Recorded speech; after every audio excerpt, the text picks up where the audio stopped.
j'ai grandi à Thun, qui est la porte de l'Oberland bernois, donc proche des montagnes et d'un lac. Et avec mes parents, on est beaucoup allés dans la nature, dans la montagne, pour faire de la grimpe, parce que les deux sont très sportifs. Et puis mon père est même guide de montagne, donc on a passé pas mal de temps de nos week-ends dehors dans la nature.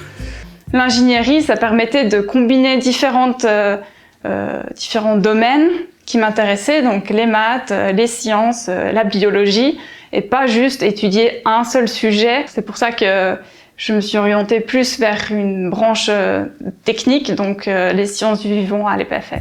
Je m'appelle Rebecca Anker, je travaille chez GateUp. C'est une start-up qui travaille dans l'analyse du mouvement. Nous mesurons le mouvement de personnes avec des petits capteurs et des capteurs inertiels.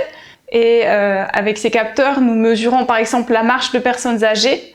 Et puis nous développons des algorithmes qui permettent d'interpréter ces signaux bruts et de fournir des paramètres utiles pour les gens qui utilisent ces capteurs. Il faut beaucoup travailler en équipe quand on est seulement entre femmes, comme dans une équipe de sport féminin. C'est presque plus difficile que quand c'est mélangé. Donc je trouve que c'est bien d'avoir un équilibre. On peut mesurer les personnes dans les conditions écologiques. Donc la personne va courir dehors dans des conditions réelles. Avec nos capteurs, on peut mesurer ce mouvement.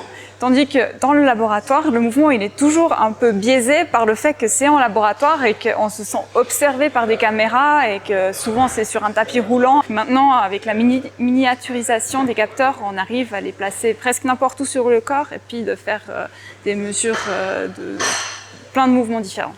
Ça m'étonne toujours qu'à la télévision, en fait, on voit très peu les sports féminins comparés aux sports masculins.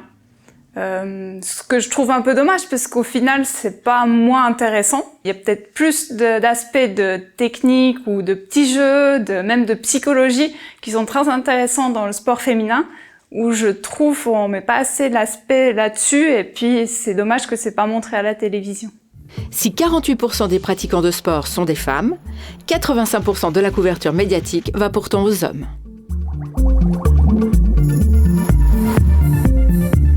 Le cyclisme, au final, si c'est des hommes ou des femmes sur le vélo, je pense que ça change pas grand-chose pour le téléspectateur. Pourtant, on ne voit jamais les courses de vélo féminines. C'est toujours le Tour de France où c'est les hommes qui courent, mais le niveau tactique ou les déplacements,